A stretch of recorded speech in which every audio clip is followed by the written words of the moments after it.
Subscribe now and press the bell icon. Never miss an update. नमस्कार साथियों, स्वागत करता हूं सबका इस YouTube चैनल पर जिसका नाम है स्टडी विद PN लोधा। मित्रों, हिंदी शिक्षण का मॉडल पेपर नंबर 39 लेकर आया हूं। देखिएगा, इसमें व्याकरण और शिक्षण विधियों के आपको 20 प्रश्न देखने को मिलने वाले हैं। अगर आप इन 20 प्रश्नों में से 15 प्रश्नों को सही कर देते हो तो वाकई आपकी तैयारी में बहुत ही दम है साथियों। महत्वपूर्ण प्रश्न है जो पाठ्यक्रम में सम्मिलित नवीन टॉपिक्स से उनमें से भी यहाँ पर प्रश्न लिए गए हैं, तो इसलिए आप वीडियो को पूरा देखिएगा। दोनों लेवल के लिए काफ़ी ज़्यादा उपयोगी है। शुरू करते हैं साथियों इस वीडियो को। पहला प्रश्न देखेंगे साथियों।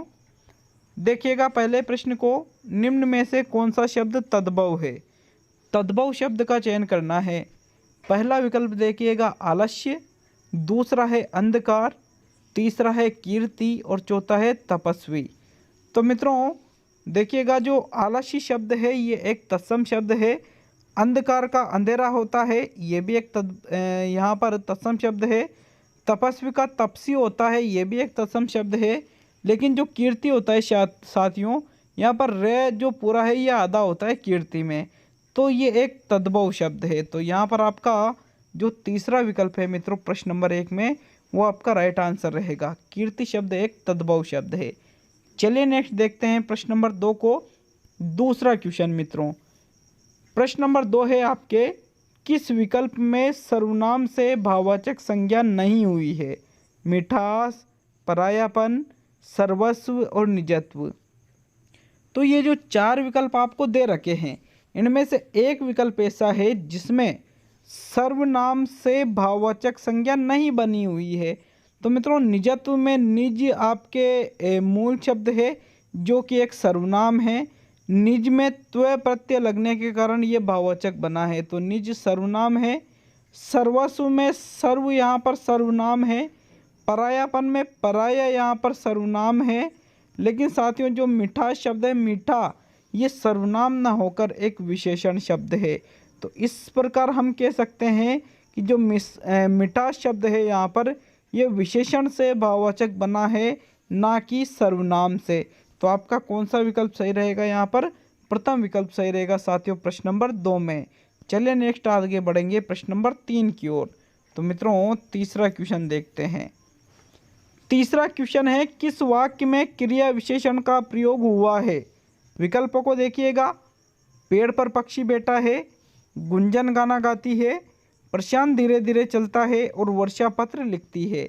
तो मित्रों देखिए, क्रिया विशेषण क्रिया की विशेषता बताने वाला अव्यय क्रिया विशेषण कहलाता है। तो पेड़ पर पक्षी बैठा है, कोई भी क्रिया की विशेषता नहीं बताई जा रही है। गुंजन गाना गाती है, अगर वाक्य होता कि गुंजन मधुर गाना गाती है तो ये क्रिया विशेषण बन जाता। वर्षा पत्र लिखती है, अगर वाक्य होता वर्षा सुंदर पत्र लिखती है तो ये क्रिया विशेषण बन जाता। लेकिन प्रशांत धीरे धीरे चलता है, तो साथियों यहाँ पर ये जो धीरे धीरे शब्द है ये चलने की विशेषता बता रहा है, तो इस प्रकार ये क्रिया विशेषण रहेगा। कौन सा विकल्प सही रहेगा? फिर आपका तीसरा विकल्प सही रहेगा साथियों प्रश्न नंबर 3 में। चलिए आगे बढ़ेंगे प्रश्न नंबर 4 की ओर। तो देखते हैं प्रश्न नंबर 4 को। मित्रों चौथा क्वेश्चन है आपका, निम्न में से कौन सा शब्द सदैव बहुवचन में प्रयुक्त नहीं होता है? भाग्य, होश, बाल और आग। तो यहाँ पर एक विकल्प ऐसा है जो सदैव बहुवचन में नहीं आता।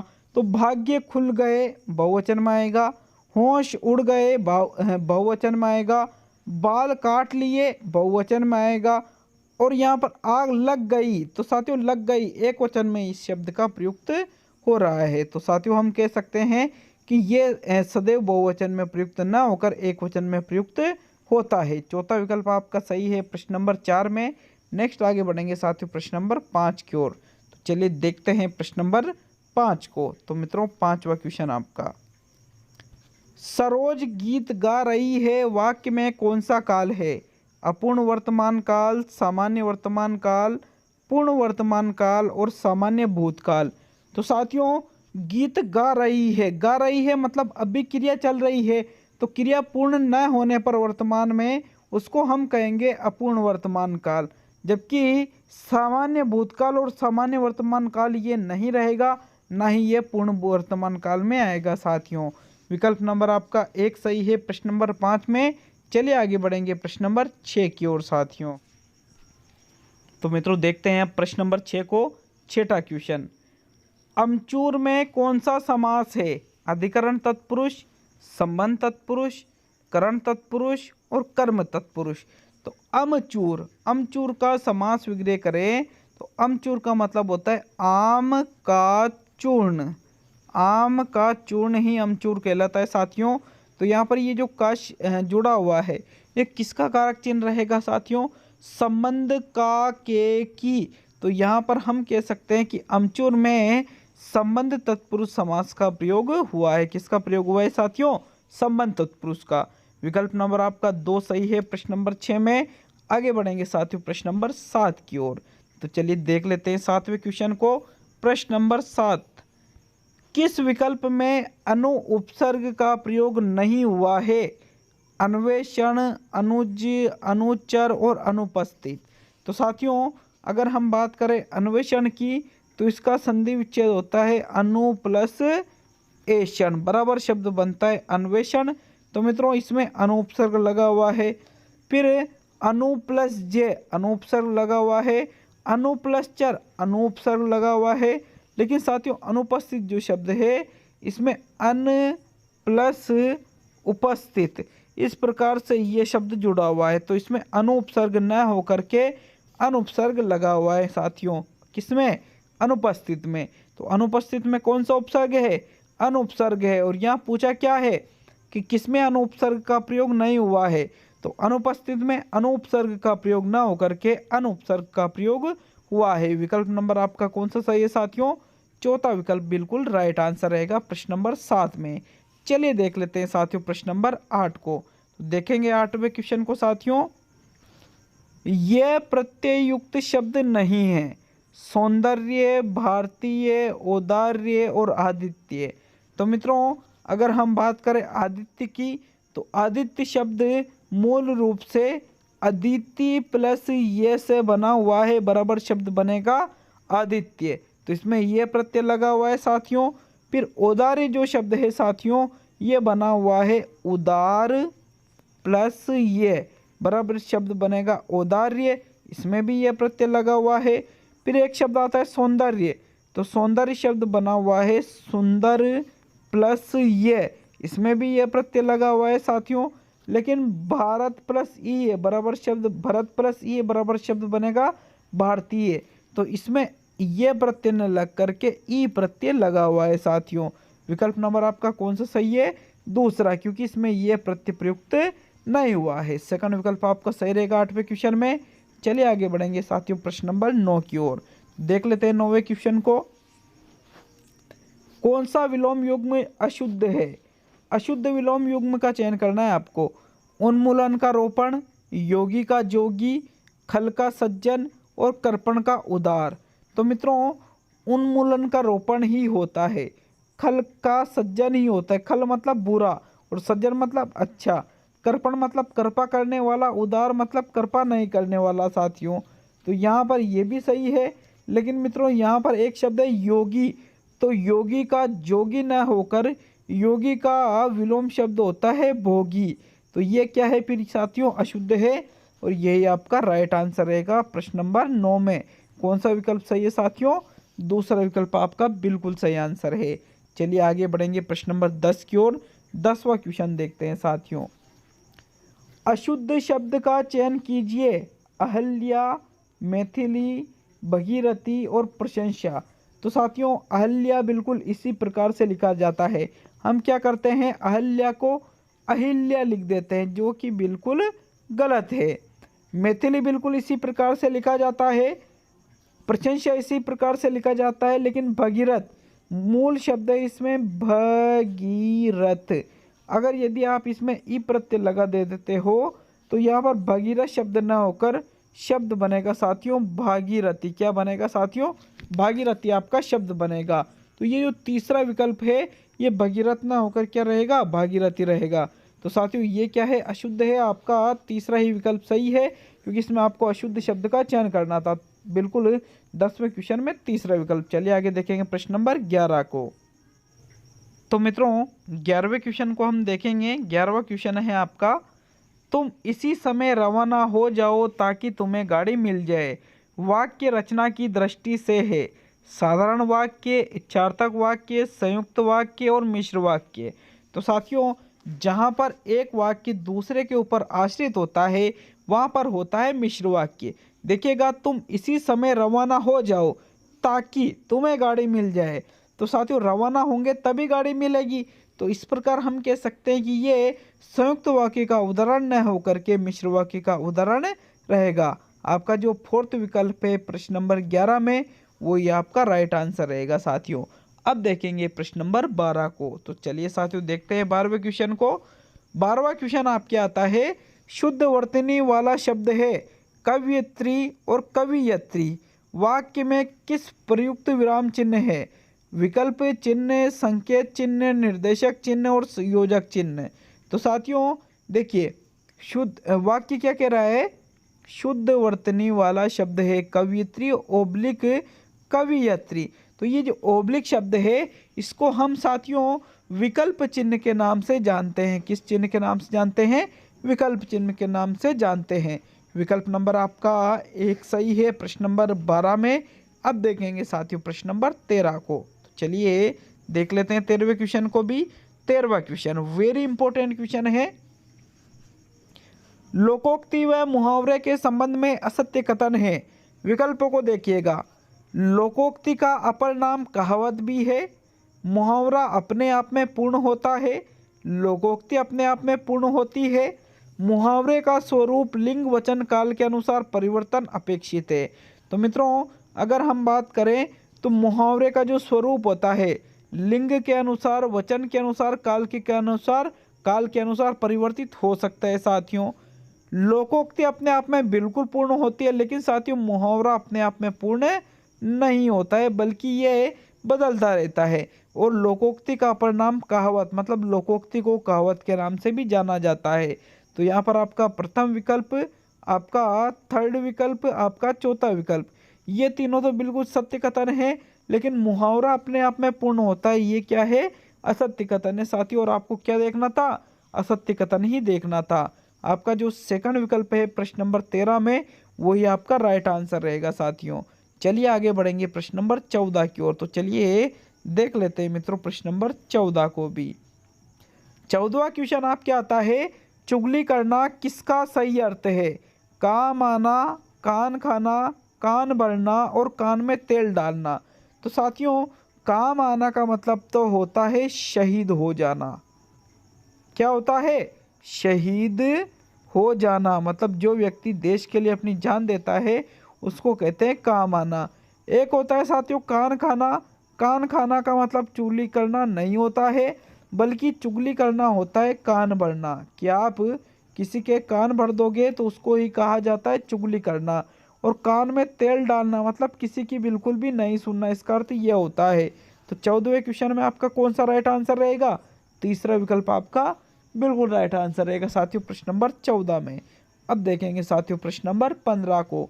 तो 15वां क्वेश्चन क्या है आपका, राजस्थानी शब्द पुकार शब्द को राजस्थानी भाषा में क्या कहते हैं?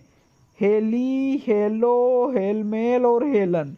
तो साथियों ये जो पुकार शब्द है इसको राजस्थानी भाषा में हेली भी नहीं कहा जाता है, ना ही हेलमेल कहा जाता है, ना ही हेलेन कहा जाता है, बल्कि इसको हेलो कहा जाता है। जैसे हम कहते हैं ना हेलो सुनो जी मारो, तो यहाँ पर हेलो सुनो मतलब पुकार सुनो जी मारो। सेकंड विकल्प आपका राइट आंसर रहेगा प्रश्न नंबर 15 में। तो साथियों 15 क्वेश्चन हम कर चुके हैं। अब बढ़ेंगे प्रश्न नंबर 16 की ओर। तो चलिए देख लेते हैं प्रश्न नंबर 16 को। तो मित्रों 16वां क्वेश्चन, रूपरेखा अनुकरण विधि है श्रवण कौशल की विधि है, वाचन कौशल की विधि है, पठन कौशल की विधि है या लेखन कौशल की विधि है? तो मित्रों रूपरेखा अनुकरण विधि में क्या कहते हैं, जैसे अगर बच्चे को आप पे पतंग वाला सिखा रहे हो तो इस प्रकार छोटे छोटे बिंदु बना देते हो, और बच्चों से क्या कहते हो, इन बिंदु को मिलाने के लिए बोलते हो। तो बच्चे इन छोटे छोटे बिंदुओं को आपस में मिलाते हैं तो इसको ही रूपरेखानुकरण विधि कहा जाता है। इस प्रकार से बालक जैसे अनार वाला है तो इस प्रकार छोटे छोटे बिंदु बना दिए। अब बालक से क्या कह दिया कि इन बिंदुओं को आपको मिलाना है, तो बालक इन बिंदुओं को मिला करके लेखन करना सीख जाएगा। तो साथियों रूपरेखानुकरण विधि है ये श्रवण पठन और वाचन की विधि ना होकर के एक लेखन कौशल की विधि है साथियों। विकल्प नंबर आपका 4 सही रहेगा प्रश्न नंबर 16 में। अब देखेंगे साथियों प्रश्न नंबर 17 को। तो चलिए आगे बढ़ेंगे 17वें क्वेश्चन की ओर। 17वां क्वेश्चन साथियों, कमजोर बच्चों की पहचान किस परीक्षण द्वारा की जाती है? उपचारात्मक शिक्षण, निष्पत्ति परीक्षण, निदानात्मक परीक्षण और सभी। तो साथियों उपचारात्मक शिक्षण में तो क्या कहते हैं कि जो बच्चों की जो कमजोरी होती है उनको दूर किया जाता है आपके उपचारात्मक शिक्षण में। और जो बालक ने एक निर्धारित कालांश में एक शिक्षण जो बच्चों को पढ़ाया गया है उसमें कितना सीखा है, इसका परफॉर्मेंस निकलता है निष्पत्ति परीक्षण में। और जो कमज़ोर बच्चे होते हैं इनकी पहचान की जाती है साथियों निदानात्मक परीक्षण में, जो कि भाई कौन सा बालक कमज़ोर है, कौन से बालक को किस विषय में कठिनाई आ रही है, कौन सा बालक किस चीज़ को नहीं सीख पा रहा है, तो इसकी पहचान निदानात्मक परीक्षण में की जाती है साथियों। आपका जो थर्ड विकल्प है वही आपका राइट आंसर रहेगा प्रश्न नंबर 17 में। अब आगे बढ़ते हैं साथियों प्रश्न नंबर 18 की ओर। तो चलिए देख लेते हैं प्रश्न नंबर 18 को। मौन पठन का मुख्य उद्देश्य है सतही ढंग से पाठ को खत्म करना, पहला विकल्प। गहन अर्थ ग्रहण करना, दूसरा विकल्प। बिना किताब खोले पढ़ने की कुशलता विकसित करना, तीसरा विकल्प। और शांति के साथ पढ़ना, चौथा विकल्प। तो साथियों मौन पठन का नाम तो आप सभी ने सुन रखा होगा। मौन पठन में क्या होता है, मन ही मन बिना होठ हिलाए जब कोई चीज़ आप अच्छी तरह से पढ़ते हो तो उसको कहा जाता है मौन पठन। तो साथियों इसका जो मुख्य उद्देश्य होता है वो होता है सतही ढंग से पाठ खत्म करना या गहन अर्थ ग्रहण, या देखिए सतही ढंग से पाठ खत्म करना न होकर के इसका मौन पठन का मुख्य उद्देश्य होता है गहन अर्थ ग्रहण करना। कि मौन पठन बच्चों को इसलिए करवाया जाता है ताकि वो किसी भी चीज़ को अच्छी तरह से समझ सके, उसको अच्छी तरह से ग्रहण कर सके। तो मित्रों सेकंड विकल्प आपका राइट रहेगा प्रश्न नंबर 18 में। गहन अर्थ ग्रहण करना ही मौन पठन का मुख्य उद्देश्य होता है। अब देखेंगे प्रश्न नंबर 19 को। साथियों यहाँ पर ये सेकंड लास्ट क्वेश्चन है, सेकंड लास्ट में 19वां क्वेश्चन। एक बालक अधिक सीखता है यदि उसे पाठ्य पुस्तक के माध्यम से पढ़ाया जाए, कंप्यूटर से पढ़ाया जाए, व्याख्यान विधि से पढ़ाया जाए या फिर क्रिया विधि से पढ़ाया जाए।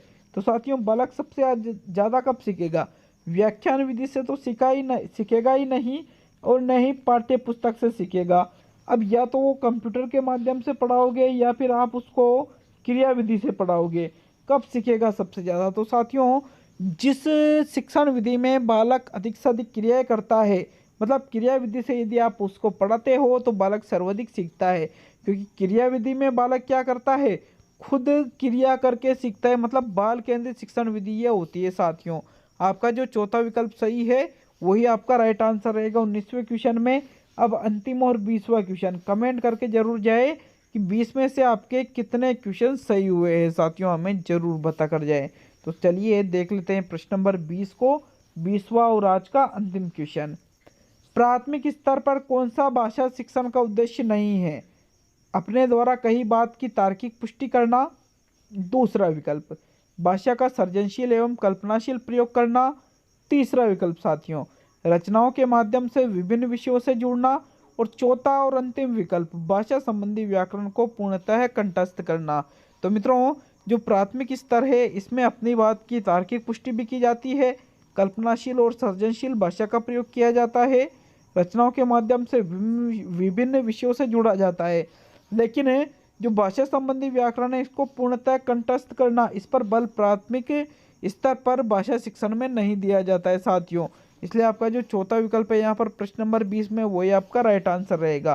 तो जरूर बता कर जाए कितने क्वेश्चन सही हुए और वीडियो आपको कैसा लगा जरूर बता कर जाए साथियों। मिलते हैं अगले वीडियो में, सभी मित्रों का बहुत बहुत धन्यवाद साथियों, मिलते हैं अगले वीडियो में।